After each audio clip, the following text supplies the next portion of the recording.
2018 കയറി. പിന്നെ ഇപ്പൊ ഈ കഴിഞ്ഞ വെള്ളപ്പൊക്കം ആ വെള്ളത്തിലും ഉണ്ടായിരുന്നു വെള്ളം. ഇതുപോലെ കയറി 2 ദിവസം വെള്ളം നിന്നു. രശ്മി ഭവനിൽ രാധാമണി. പുന്തലപ്പടി ഏലായോട് ചേർന്നാണ് വീട്. മഴ കനത്ത കാലങ്ങളിലെല്ലാം ഇവിടെ വെള്ളം കയറുമായിരുന്നു. വീട് വിട്ടുപോയിരുന്നതാണ് ചരിത്രം. എന്നാൽ ഇക്കുറി 9 നാൾ മഴ കനത്തിട്ടും വലിയ തോട് കവിഞ്ഞില്ല. വീട് വെള്ളക്കെട്ടിലായതുമില്ല. ഇതിനു പിന്നിൽ വലിയ ഒരു അധ്വാനമുണ്ട്.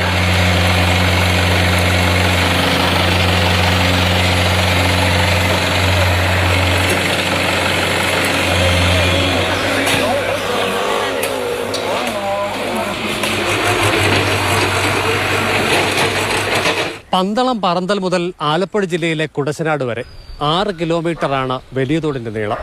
6 ഇടങ്ങളിലായി സംഘടിച്ച പ്രവർത്തകർ ഒരു പകൽ കൊണ്ട് ജലസ്രോതസ്സിനെ തന്നെ വീണ്ടെടുക്കുകയായിരുന്നു. 100 കണക്കിന് ഡിവൈഎഫ്ഐ പ്രവർത്തകരും നാട്ടുകാരും തൊഴിലുറപ്പ് തൊഴിലാളികളും ചേർന്നതായിരുന്നു ഉദ്യമം. കാലങ്ങളായി കാടുമൂടിയും മാലിന്യങ്ങൾ നിറഞ്ഞും ഒഴുക്കി നിലച്ച ഒരു വലിയ ജലസ്രോതസ് മാർച്ച് 3 മുതൽ വീണ്ടും ഒഴുകിത്തുടങ്ങുകയായിരുന്നു. കണ്ടം ഞങ്ങൾ നികത്തി വീട് വെച്ചു. പിന്നെ അത് കഴിഞ്ഞ് വെള്ളം കയറാൻ തുടങ്ങിയപ്പോൾ മുതൽ എന്നും വെള്ളം കയറുമായിരുന്നു. പെരക്കകത്ത് വെള്ളം കയറി ഞങ്ങളെ ബന്ധു വീട്ടിൽ പോലെ ക്യാമ്പിൽ പോയിട്ടില്ല, ബന്ധു വീട്ടിൽ പോയി താമസിക്കുമായിരുന്നു. 2023 വരെയും വെള്ളത്തിൻ്റെ ശല്യം ഉണ്ടായിരുന്നു. ഇപ്പം തോട് ശരിയാക്കാൻ കൊണ്ട് വെള്ളത്തിൻ്റെ ശല്യം ഇല്ല. കരയിലെ വള്ളിപ്പടർപ്പുകളും കാടും യുവാക്കൾ വിട്ടുനീക്കി. മാലിന്യങ്ങൾ യന്ത്രസഹായത്തോടെ കോരി. കൂട്ടായ്മയുടെ കരുത്തിൽ വലിയ തോട്ടിൽ ഒഴുക്ക് പുനരാരംഭിക്കുകയായിരുന്നു. പ്രവൃത്തികളുടെ യഥാർത്ഥ ഫലം വെളിവായത് ഈ മഴക്കാലത്തും. എല്ലാവരും ഒരുപാട് കഷ്ടപ്പാടാണ്. ഞാൻ സത്യം പറഞ്ഞാൽ എൻ്റെ വീട്ടിൽ വെള്ളം കയറിയില്ലെങ്കിലും ഇവരുടെ എല്ലാം കഷ്ടപ്പാട് കാണുമ്പം ഞാൻ ഓർക്കും, എൻ്റെ എന്ത് ദുരിതമാണ്. പറക്കി കെട്ടി പോവാം, പിന്നെ തിരിച്ചു വന്ന് ഇതുങ്ങളെല്ലാം ക്ലീൻ ആക്കണം. അത് കാണുമ്പോൾ നമുക്ക് കഷ്ടം തോന്നും. എനിക്ക് വെള്ളം വരുന്ന ഉടനെ അങ്ങ് വിഷമമല്ലേ. സ്കൂളിൽ പോയി കിടക്കുക, സ്കൂളിൽ നിന്ന് പിന്നെ അവിടെ നിന്ന് ഇങ്ങോട്ട് ഓടുക, അതൊക്കെ ഇപ്പോഴും സങ്കടമാണ്.